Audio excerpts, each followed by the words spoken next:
Hello friends. इससे पहले वाली वीडियो के अंदर हमने एसेक्सुअल रिप्रोडक्शन को शुरू कर दिया था। एसेक्सुअल रिप्रोडक्शन की कुछ टाइप्स पढ़ी थी और उसमें पहला था बाइनरी फिजन और उसके बाद हमने स्टडी किया था मल्टीपल फिजन। तो एसेक्सुअल रिप्रोडक्शन को कंटिन्यू करते हैं, कुछ और टाइप्स के बारे में स्टडी करते हैं। आइए, तो आज हम सबसे पहले स्टडी करेंगे बडिंग के बारे में। ये भी एसेक्सुअल रिप्रोडक्शन की ही एक टाइप है, बडिंग। अब सबसे पहले बड के बारे में जान लेते हैं। तो बड क्या होती है? एक आउटग्रोथ, कली जिसको बोलते हैं, वो क्या है? एक आउटग्रोथ जो सरफेस पर ग्रो करती है। क्लियर? जनरली एसेक्सुअल रिप्रोडक्शन जो है वो यूनिसेलुलर ऑर्गेनिजम्स में ही होता है। यूनिसेलुलर ऑर्गेनिजम्स ज्यादातर किस टाइप के रिप्रोडक्शन को फेवर करते हैं? एसेक्सुअल रिप्रोडक्शन को। तो कुछ ऑर्गेनिजम्स के अंदर बड जो है एक आउटग्रोथ बॉडी के ऊपर आती है और वो आउटग्रोथ एक नए इंडिविजुअल की फॉर्मेशन करती है। यही आउटग्रोथ क्या करेगी? एक नए इंडिविजुअल की फॉर्मेशन करेगी। और इसी प्रोसेस को जिसके अंदर बड जो है एक नए इंडिविजुअल की फॉर्मेशन करेगी, that is known as budding. Example जैसे हाइड्रा के अंदर, ईस्ट के अंदर, या फिर स्पंज पोरीफेरा, स्पंजेस, या फिर कह सकते हैं पोरीफेरा के अंदर, पोरीफेरा। अब जो बड की फॉर्मेशन हो रही है वो बड यदि बॉडी के सरफेस पर होती है यानी एक्सटर्नल होती है, या फिर बॉडी के अंदर होती, मींस टू टाइप की होती है, या तो एक्सटर्नल या फिर इंटरनल। एक्सटर्नल बर्ड का एग्जांपल है जैसे ईस्ट और हाइड्रा। इंटरनल बर्ड का जो एग्जांपल है वो जैसे स्पंज और पोरीफेरा। जैसे एनसीईआरटी के डायग्राम के अंदर दिखाया हुआ है कि एक्सटर्नल जो बर्ड है वो हाइड्रा के अंदर दिखा रखा है। जैसे बाइनरी फिजन में हुआ था, पहले न्यूक्लियस डिवाइड करेगा, न्यूक्लियस डिवाइड करने के बाद साइटोप्लाज्म जो है वो डिवाइड हो जाएगा और एक नए इंडिविजुअल की फॉर्मेशन हो जाएगी। जैसे मान लेते हैं एक हाइड्रा जो है वो सरफेस से अटैच्ड है और इसके लोअर बॉडी पार्ट पर एक आउटग्रोथ की फॉर्मेशन हो गई। इस आउटग्रोथ को हम क्या नाम देंगे? बड। अब आउटग्रोथ की फॉर्मेशन से पहले न्यूक्लियस डिवाइड करेगा और ये न्यूक्लियस यहां पर आएगा। क्लियर? मतलब एक न्यूक्लियस इसके पास बच गया, एक न्यूक्लियस इसके बाद साइटोप्लाज्म इसके पास आना इकट्ठा होगा। साइटोप्लाज्म आते ही इसका साइज जो है वो बढ़ता जाएगा और एक कंडीशन ऐसी आएगी जब इसकी स्ट्रक्चर जो है बिल्कुल पेरेंट बॉडी जैसी हो जाएगी। तो जैसे ही इसकी स्ट्रक्चर ऐसी हो जाएगी, ये बॉडी से डीअटैच हो जाएगा और एक नए इंडिविजुअल की फॉर्मेशन कर देगा। तो यही प्रोसेस होती है बडिंग। एसेक्सुअल रिप्रोडक्शन का ही टाइप है, क्योंकि एसेक्सुअल रिप्रोडक्शन में एक सिंगल पेरेंट इन्वॉल्व होता है। तो यहाँ पर भी एक सिंगल पेरेंट ही नए इंडिविजुअल की फॉर्मेशन कर रहा है। इसके अलावा कुछ एसेक्सुअल रिप्रोडक्शन की और भी टाइप्स हैं, जैसे फ्रेगमेंटेशन। बॉडी जो है वो फ्रेगमेंट्स में टूट जाती है और हर एक फ्रेगमेंट जो है वो एक नए इंडिविजुअल की फॉर्मेशन करता है। एग्जाम्पल जैसे स्पाइरोगेरा, एग्जाम्पल इज स्पाइरोगेरा। रीजनरेशन भी एक एसेक्सुअल रिप्रोडक्शन की ही टाइप है। ट्रू रीजनरेशन जो है वो किसके अंदर प्रेजेंट होती है? प्लेनेरिया के अंदर।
तो binary fission, multiple fission, budding, fragmentation, regeneration, ये सारे किसकी टाइप हैं?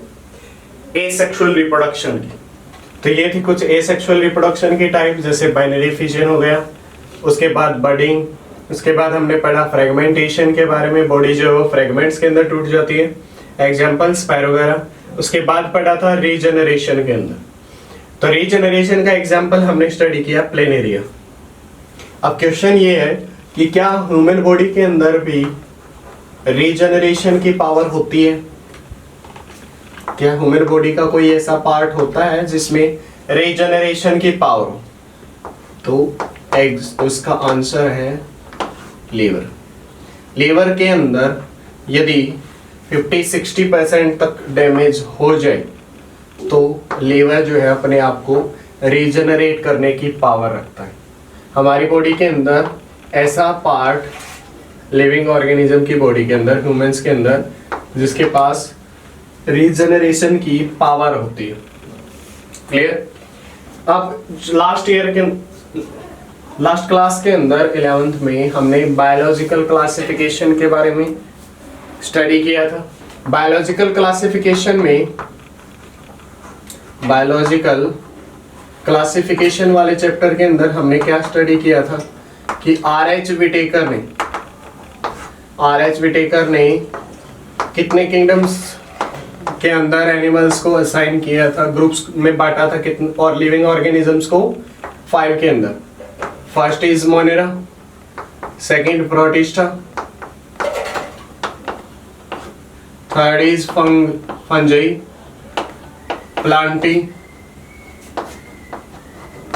Plantae and next one is animalia. तो ये 5 किंगडम्स के अंदर असाइन किए थे हर एक लिविंग ऑर्गेनिज्म को आर.एच. विटेकर ने। तो जो पहले 2 किंगडम है, मोनेरा और प्रोटिस्टा, ये जो है मैक्सिमम एसेक्सुअल रिप्रोडक्शन को ही यूज करते हैं। रिप्रोडक्शन करने के लिए एसेक्सुअल मोड को ही यूज करते हैं। कौन कौन से किंगडम के मेंबर्स? मोनेरा और प्रोटिस्टा। क्लियर? जैसे बडिंग वगैरह या फिर फिजन वगैरह ये यूज करते हैं। अब जो फंगस होते हैं इनमें मेनली रिप्रोडक्शन होता है स्पोर्स के थ्रू। ये भी एसेक्सुअल रिप्रोडक्शन की ही एक टाइप है। स्पोर्स के थ्रू रिप्रोडक्शन होता है। अब जो स्पोर होते हैं ये बिल्कुल माइक्रोस्कोपिक स्ट्रक्चर होती है, माइक्रोस्कोपिक स्ट्रक्चर होती है, बिल्कुल माइन्यूट सी स्ट्रक्चर होती है। जैसे मान लिया एक हाइफा है और उस हाइफे के ऊपर ऐसी स्टॉक लाइक स्ट्रक्चर जो है वो जनरेट होती है, इसको नाम देते हैं hypha. This is known as sporangiophore. इसको क्या नाम देंगे? स्प्रेंजियोफोर। क्लियर? इसके ऊपर एक बल्ज आउट पोर्शन होगा, ऐसे बल्ब लाइक स्ट्रक्चर, इसको नाम देते हैं स्पोरेंजियम। क्या नाम देंगे? स्पोरेंजियम। और इस स्पोरेंजियम के अंदर स्पोर्स की फॉर्मेशन होती है। क्लियर?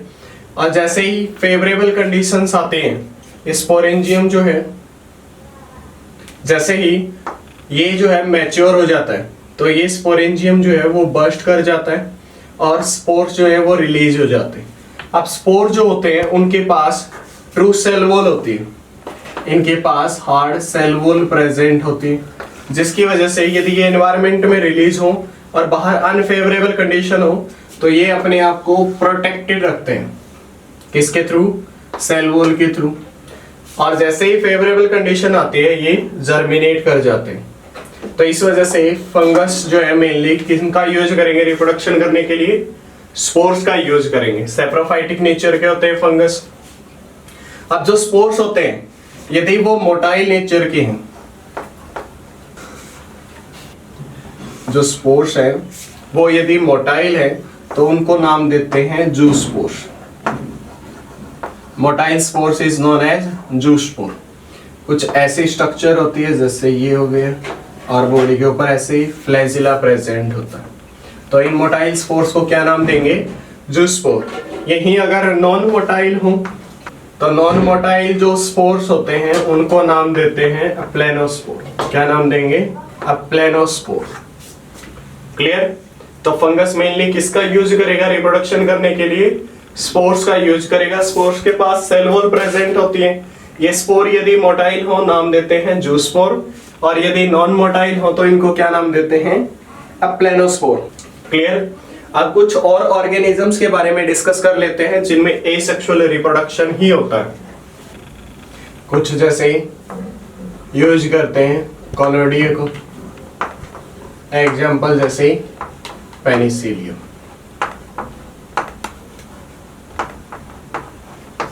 अब जो अभी बताया था, स्पंज के अंदर इंटरनल बडिंग होती है पोरीफेरा के अंदर, और इन इंटरनल बडिंग्स को नाम देते हैं गैम्यूल्स।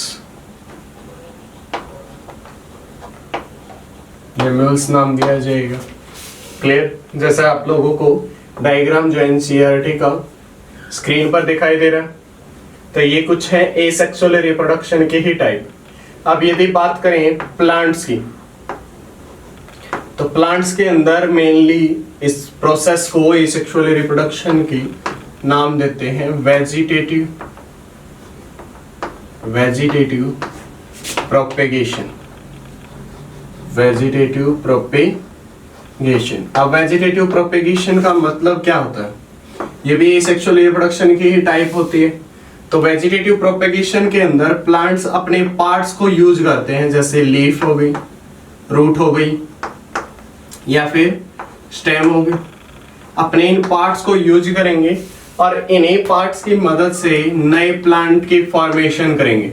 या तो किसी प्लांट की जो लीफ है वो नए प्लांट को जर्मिनेट कर सकती है, जैसे ब्रायोफिलम के अंदर होता है, या किसी प्लांट की रूट जड़ें जो है वो नए प्लांट की फॉर्मेशन कर सकते हैं, जैसे स्वीट पोटैटो के अंदर होता है, या किसी प्लांट का जो है वो स्टेम, जैसे एग्जाम्पल के लिए पोटैटो, रोज।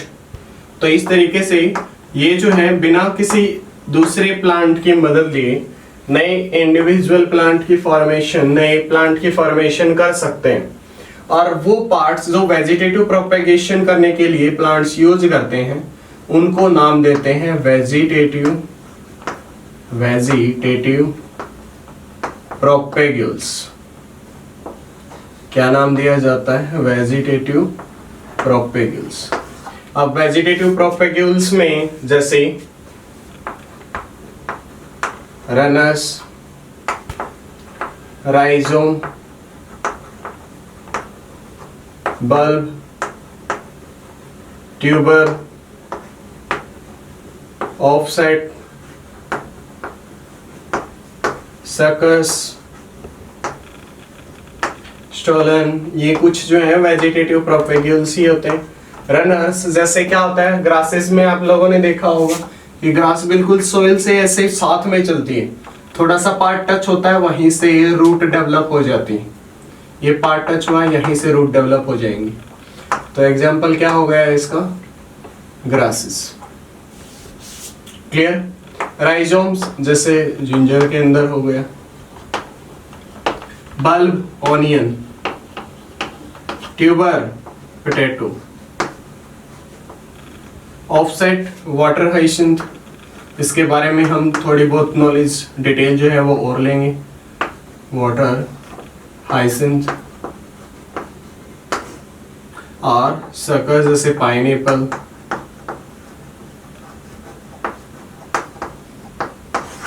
तो ये कुछ एग्जाम्पल है किसके? एसेक्सुअल रिप्रोडक्शन करने के। जैसा जो डायग्राम है आप लोगों को आपकी स्क्रीन पर दिखाई दे रहा है, तो ये सारे किसके एग्जाम्पल हैं? एसेक्सुअल रिप्रोडक्शन के। क्लियर? तो अब हम स्टडी कर लेते हैं वाटर हाइसिंथ के बारे में। वाटर हाइसिंथ, इसको दूसरा नाम क्या दिया जाता है? Terror of Bengal. क्या नाम दिया जाता है? Terror of Bengal. क्लियर? क्या नाम दिया जाएगा? Terror of Bengal. अब क्यों ऐसा नाम क्यों दिया गया है? क्योंकि मेनली जो वाटर हाइसिंथ है वो स्टैंडिंग वाटर के अंदर ग्रो करता है। स्टेगनेंट जो वाटर होता है, रुका हुआ जो पानी है, उसके अंदर ग्रो करता है। अब ये क्या करेगा, ये वहां से जितने भी पानी के अंदर डिजोल्व्ड ऑक्सीजन है उस सारे ऑक्सीजन को यूज कर लेगा, वहां से ऑक्सीजन को बिल्कुल खत्म कर देगा, क्योंकि इसका जो डिवीजन रेट है, मल्टीप्लिकेशन रेट है, वो बहुत ज्यादा फास्ट है। तो इस वजह से ये सारे ऑक्सीजन को यूज कर लेगा। अब पानी के अंदर डिजोल्व्ड ऑक्सीजन नहीं बचेगी तो जो दूसरे एक्वाटिक ऑर्गेनिजम्स हैं, एक्वाटिक ऑर्गेनिजम्स जो हैं, प्लांट वगैरह जो पानी के अंदर ग्रो करते हैं, उनको ऑक्सीजन नहीं मिलेगी तो वो भी जीवित नहीं रह पाएंगे। तो इस वजह से ये एक्वाटिक लाइफ के लिए डेंजर है। क्लियर? ज्यादातर आप, क्योंकि स्टार्टिंग जो है बंगाल की तरफ से ही हुई थी। जो वाटर हाइसेंथ है ये इंडिया की स्पीसीज नहीं है, बाहर से एलियन स्पीसीज है, बाहर से आई हुई स्पीसीज है। और इंडिया के अंदर अब ग्रो इसलिए किया गया था क्योंकि इसकी जो शेप है लीव्स की और फ्लावर, इन दोनों वजह से, मीन्स इसके फ्लावर जो है वो ब्यूटीफुल है बहुत ज्यादा, और लीव्स का जो शेप है वो भी अट्रैक्टिव है, तो इस वजह से ही इनको ग्रो किया गया था। क्लियर? लेकिन अब क्योंकि ये एलियन स्पीसीज है, कहीं बाहर से इंट्रोड्यूस हुई है इंडिया के अंदर, तो इंडिया के अंदर इसका कोई नेचुरल प्रेडेटर जो है वो प्रेजेंट नहीं है। अब नेचुरल प्रेडेटर नहीं है तो इसको नंबर को कंट्रोल करने वाला भी कोई नहीं है, तो ये सारी ऑक्सीजन को, जो डिजोल्व्ड ऑक्सीजन है, उसको वहां से खत्म कर देता है। तो किसके लिए डेंजर होता है? एक्वाटिक लाइफ के लिए। क्लियर? तो ये समझ में आया वाटर हाइसेंथ के बारे में, टेरर ऑफ बंगाल के बारे में।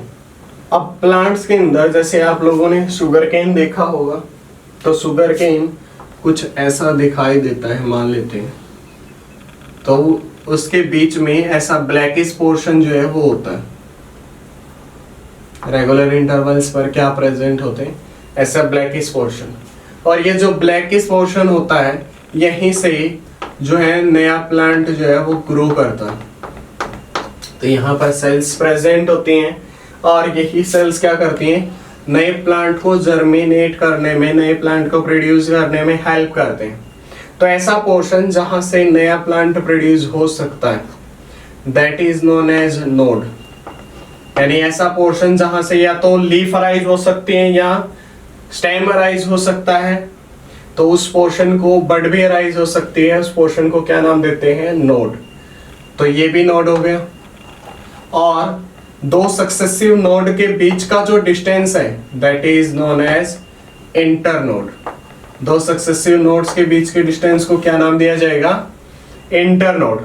क्लियर? तो ये वाला पोर्शन हो गया internode, this one is node and this one is also node. Clear?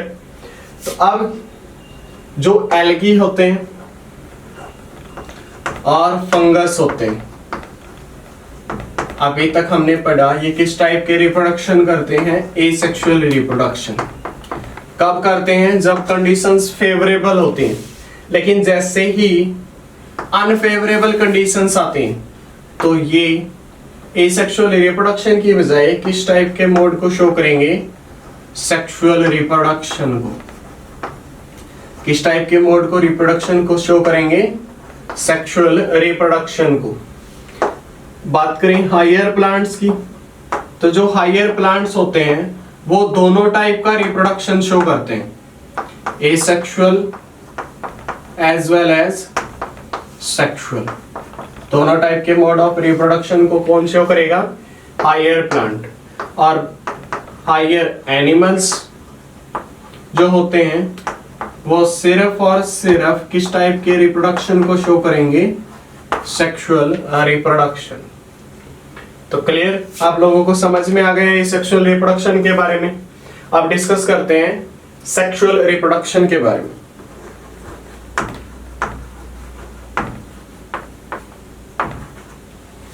तो नेक्स्ट है सेक्सुअल रिप्रोडक्शन। तो सेक्सुअल रिप्रोडक्शन के बारे में कुछ पॉइंट्स हमने पहले ही डिस्कस कर लिए। क्या क्या? कि सेक्सुअल रिप्रोडक्शन के अंदर कितने पेरेंट्स इन्वॉल्व होते हैं?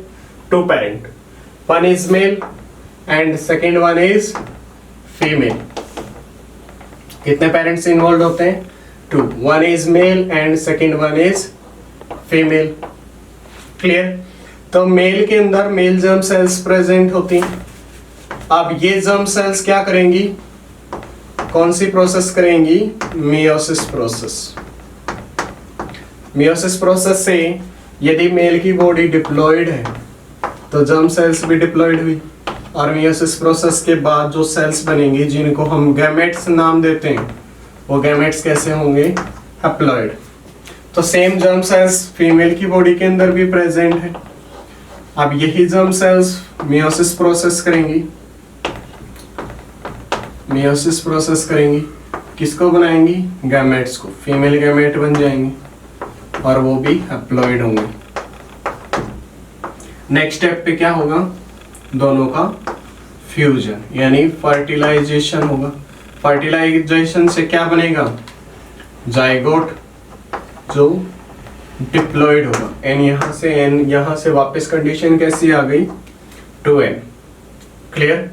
तो अब जाइगोट कैसी प्रोसेस करेगा, माइटोसिस, और माइटोसिस से कंप्लीट इंडिविजुअल यानी बहुत सारी सेल्स की फॉर्मेशन करेगी जो मैच्योर होने पर एक लिविंग ऑर्गेनिज्म की फॉर्मेशन कर देगी। तो ये सारी कॉम्प्लेक्सिटी किसके अंदर होती है, सेक्सुअल रिप्रोडक्शन के अंदर।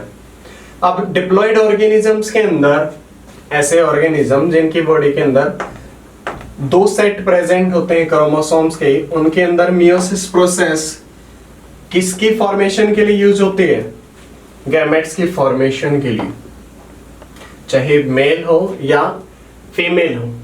लेकिन जैसा सीबीएसई ने एक क्वेश्चन पूछा था 2 या 3 साल पहले कि मान लिया एक हैप्लॉयड ऑर्गेनिज्म है, अब उन्होंने बोला है हैप्लॉयड, डिप्लॉयड ऑर्गेनिज्म नहीं है। अब एक हैप्लॉयड ऑर्गेनिज्म है, वो हैप्लॉयड ऑर्गेनिज्म के अंदर क्या कभी मेयोसिस प्रेजेंट होती है, मेयोसिस प्रोसेस का वो यूज करते हैं? तो आइए देखते हैं। अब हैप्लॉयड ऑर्गेनिजम्स यदि सेक्सुअल रिप्रोडक्शन करेंगे तो सेक्सुअल रिप्रोडक्शन करने के लिए वो पहले गैमेट्स बनाएंगे। तो अब हैप्लॉयड है तो माइटोसिस प्रोसेस ही हो सकती है, हैप्लॉयड सेल के अंदर कभी भी मेयोसिस तो हो नहीं सकती। तो गैमेट बनाने के लिए मेल गैमेट और फीमेल गैमेट बनाने के लिए वो कैसी प्रोसेस को यूज करेंगे, mitosis process of division. Next step same fusion, fusion के बाद जाइगोट कैसा बनेगा, डिप्लॉयड। पेरेंट बॉडी कैसी थी, हैप्लॉयड, जाइगोट कैसा बना, डिप्लॉयड। तो अब डिप्लॉयड जाइगोट से हैप्लॉयड कंडीशन को वापस लाने के लिए यहां पर मियोसिस होती है। क्लियर? तो जो डिप्लॉयड ऑर्गेनिजम्स होते हैं पहले से ही, उनके अंदर गैमेटिक मियोसिस होती है, गैमेट्स की फॉर्मेशन करने के लिए मियोसिस होती है। लेकिन जो हैप्लॉयड ऑर्गेनिजम्स होते हैं उनके अंदर जाइगोटिक मियोसिस होती है, जाइगोट के अंदर मियोसिस होती है ताकि हैप्लॉयड कंडीशन को वापस से लाया जा सके। क्लियर? तो ये प्रोसेस समझ में आ गई। तो सेक्सुअल रिप्रोडक्शन जिन ऑर्गेनिजम्स के अंदर होता है उनकी जो लाइफ साइकिल होती है कंप्लीट, उसके अंदर 3 फेज जो है वो प्रेजेंट हो। पहला कौन सा होता है, जिवलाइन फेज।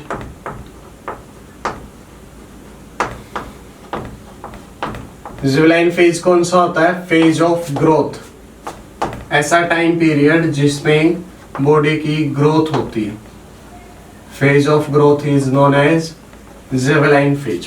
जिवलाइन फेज जो है वो एनिमल्स के अंदर इस टर्म का यूज किया जाता है। यही फेज यदि प्लांट्स में हो, एनिमल्स के अंदर तो हम जिवलाइन फेज बोलेंगे। यदि बात हो प्लांट्स की तो प्लांट्स के अंदर इसी फेज को हम नाम देते हैं वेजिटेटिव फेज। प्लांट्स के अंदर कौन सी टर्म यूज होती है, वेजिटेटिव फेज। ये तो हो गया फर्स्ट फेज जिसके अंदर बॉडी के अंदर ग्रोथ ही होती है। अब सर्टेन एज आने के बाद ग्रोथ की सेकेंड फेज शुरू होता है जिसको नाम देते हैं रिप्रोडक्टिव फेज। क्या नाम दिया जाएगा, रिप्रोडक्टिव फेज, यानी ऐसा फेज जिसमें ऑर्गेनिजम्स जो है वो रिप्रोडक्शन करने में केपेबल हो जाते हैं, रिप्रोडक्शन परफॉर्म करना शुरू कर देते हैं।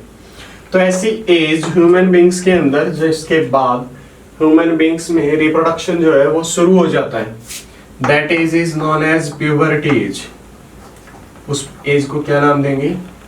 प्यूबर्टी एज, यानी ऐसी एज जिसमें मेल की बॉडी में मेल सेक्स हार्मोन, फीमेल की बॉडी के अंदर फीमेल सेक्स हार्मोन जो है वो रिलीज होना शुरू हो जाता है। इसके बाद जो है वो थर्ड फेज आता है, एजिंग। मीन्स ऐसा फेज जिसमें बॉडी का जो मेटाबॉलिज्म है वो स्लो हो जाता है, और इस फेज में अल्टीमेटली लास्ट में क्या होती है? डेथ। क्लियर? तो सेक्सुअल रिप्रोडक्शन टोटल कितने फेज के थ्रू जाता है? फर्स्ट जेवलाइन फेज, जिसको प्लांट्स में वेजिटेटिव फेज बोलते हैं, second reproductive phase, and last one is ageing या सेनेसेंस फेज भी इसी को बोलते हैं। क्लियर? अब जो सेक्सुअल रिप्रोड्यूसिंग ऑर्गेनिजम्स होते हैं, इनमें तीनों के तीनों जो फेज हैं उनकी ड्यूरेशन जो है वो अलग अलग ऑर्गेनिजम्स के अंदर अलग अलग होती है। मेनली हार्मोन्स की कंसंट्रेशन पर भी इनका जो ड्यूरेशन है वो डिपेंड करता है। क्लियर? मींस तीनों फेज जो है वो वेरिएबल नेचर के होते हैं, वेरिएबल टाइम पीरियड के होते हैं, कभी भी फिक्स नहीं होते। तो अब कुछ प्लांट्स की बात कर लेते हैं। प्लांट्स जो है वो जनरली, अब यदि अपनी लाइफ साइकिल को प्लांट जो है वो सिर्फ एक सीजन के अंदर ही कंप्लीट कर लेते हैं, तो ऐसे प्लांट्स को नाम देते हैं एनुअल प्लांट्स। ऐसे प्लांट्स जो अपनी लाइफ साइकिल को सिर्फ एक ही सीजन के अंदर कंप्लीट कर लेंगे, उन प्लांट्स को क्या नाम देंगे? Annual plants. एग्जाम्पल जैसे राइस, एक ही सीजन के अंदर ग्रो होगा और हार्वेस्ट कर लिया जाएगा, काट लिया जाएगा, तो ऐसे प्लांट्स को क्या नाम दिया जाएगा? क्रॉप्स को एनुअल। और सेकंड है बाइनियल्स।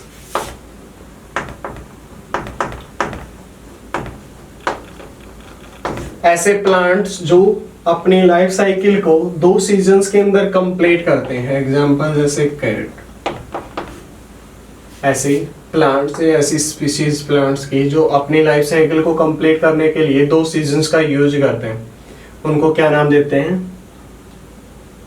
Biennial plants. और थर्ड है पेरेनियल्स प्लांट। ऐसे प्लांट्स या ऐसे क्रॉप्स जिनको 2 सीजन से ज्यादा सीजन्स की रिक्वायरमेंट होती है अपनी लाइफ साइकिल को कंप्लीट करने के लिए, उनको क्या नाम दिया जाएगा? Perennials plant. अब जो एनुअल प्लांट होते हैं और बाइनियल प्लांट होते हैं, तो अभी हमने स्टडी किया था 3 टाइप के फेज के बारे में, वेजिटेटिव फेज, रिप्रोडक्टिव फेज और एजिंग यानी सेनेसेंस फेज। तो इन दो के अंदर तो क्लियर कट डिफरेंशिएशन हम कर सकते हैं कि ये पार्टिकुलर जो है वो वेजिटेटिव फेज होता है, ये पार्टिकुलर रिप्रोडक्टिव फेज होता है और लास्ट सेनेसेंस फेज होता है। लेकिन पेरेनियल प्लांट के अंदर क्लियर डिफरेंशिएशन जो है वो ऐसा नहीं होता कि ये रिप्रोडक्टिव फेज है या फिर नहीं है। मीन्स जैसे एग्जांपल ले सकते हैं कि मैंगो। अब मैंगो के अंदर एक फ्लावर एक सीजन के दौरान जो है ये फ्रूट फॉर्मेशन करेगा, फ्रूट फॉर्मेशन करेगा, उस सीजन के बाद फ्रूट्स नहीं रहेंगे, नेक्स्ट ईयर फिर सीजन पर जो है फ्रूट्स आएंगे। मीन्स बार बार रिप्रोडक्शन करेगा और उस रिप्रोडक्शन के इवेंट के बीच में थोड़ा बहुत टाइम गैप होगा, मीन्स इंटर फ्लावरिंग पीरियड होगा। तो इसी वजह से उनके अंदर पेरेनियल्स के अंदर क्लियर कट डिफरेंशिएशन जो तीनों स्पीशीज में है, तीनों टाइप के फेज में है, कौन कौन से? वेजिटेटिव, रिप्रोडक्टिव और थर्ड वन एजिंग, वो यहाँ पर डिफरेंशिएट नहीं होता। क्लियर? तो मिलते हैं नेक्स्ट वीडियो के अंदर। आई होप आप लोगों को इस वीडियो के अंदर हमने जितना भी डिस्कस किया है वो समझ में आ गया होगा। नेक्स्ट वीडियो के अंदर हम स्टडी करेंगे सेक्सुअल रिप्रोडक्शन के कुछ इवेंट्स के बारे में, यानी प्री फर्टिलाइजेशन यानी गैमेट्स की फॉर्मेशन होना, गैमेटोजेनेसिस, उसके बाद गैमेट का ट्रांसफर होना, फिर फर्टिलाइजेशन आएगा, फर्टिलाइजेशन का रिजल्ट जाइगोट होगा, जाइगोट जो है वो एम्ब्रियो की फॉर्मेशन करेगा, यानी यहाँ से पोस्ट फर्टिलाइजेशन इवेंट्स जो है वो शुरू हो जाएंगे। पोस्ट फर्टिलाइजेशन इवेंट के अंदर एम्ब्रियोजेनेसिस होगा।